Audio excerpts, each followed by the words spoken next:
नूतन आयुक्त संजीता मोहपात्रा यांनी मिरज महानगरपालिकेची रखडलेल्या ड्रेनेज आणि भाजी मंडई कामांची केली पाहणी।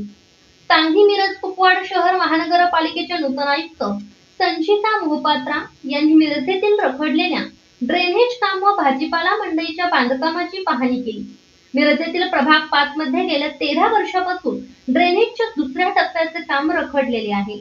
या ठिकाणी अनेक आयुक्त येऊन पाहणी करून गेले आहेत, मात्र या कामांमध्ये कोणतीही प्रगती नाही। त्यामुळे नागरिकांतून या ठिकाणी मोठ्या प्रमाणावर रोष निर्माण झाला आहे। मात्र नूतन महानगरपालिका आयुक्त संजीता मोहपात्रा यांनी पहिली भेट मिरजेला दिली। यावेळी त्यांनी या ठिकाणी असणाऱ्या ड्रेनेज कामाचा व भाजी मंडळांच्या कामाचा आढावा घेतला। तसेच तातडीने कामे पूर्ण करण्याचे आदेश अधिकाऱ्यांना दिले।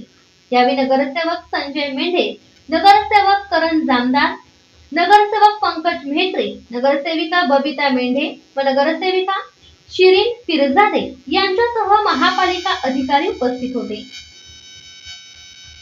जे वकारबागमध्ये जे कामं चालू आहेत पंपिंग स्टेशनच्या, तर त्या अनुषंगाने पाहणी करण्यात आलेलं आहे।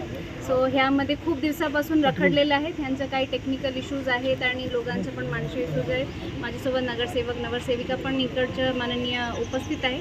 तर आम्ही रिव्ह्यू घेतलेला आहे। यामध्ये आपण त्यांना टाईमलाईन ठरवून दिलेले आहे। त्यांचं म्हणणं आहे ते ऑगस्टपर्यंत हे कंप्लीट करण्याचे मेजर इश्यूज आहेत। पण त्या अनुषंगाने आपण जे पंपिंग स्टेशनचं काम आहे त्याला त्यांनी 2 महिन्याचं टाईमलाईन दिलेले आहे आणि हे चेंबरचे जे काम आहे त्याला पण त्यांनी 1 महिन्याचे टायमिंग दिलेले आहे।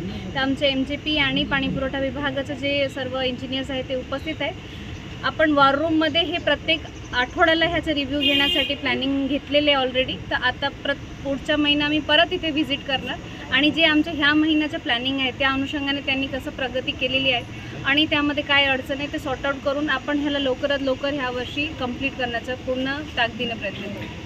तर मी आज पहिल्यांदा मिरजेला आज फिरत आहे। तर आता सर्व नगरसेवक नगरसेविका साहेब पण आहेत माझ्यासोबत। आपण प्रत्येक ठिकाणी आज व्हिजिट करूया, त्यामध्ये नेमकी काय अडचण आहे ते फाइंड आउट करूया, मूळ कारण काय आहे आणि त्या अनुषंगाने त्याला सॉर्ट आउट करूया। आत्ता मला इमिडिएटली तर सांगता नाही येणार की कशासाठी ते रखडलेलं आहे, भरपूर काही इश्यूज असू शकते, पण त्याला निराकरण करणं हे माझं प्रथम प्राधान्य असेल आणि त्याच्यासाठी आपल्याला जे काही करता येईल मी निश्चित करणार।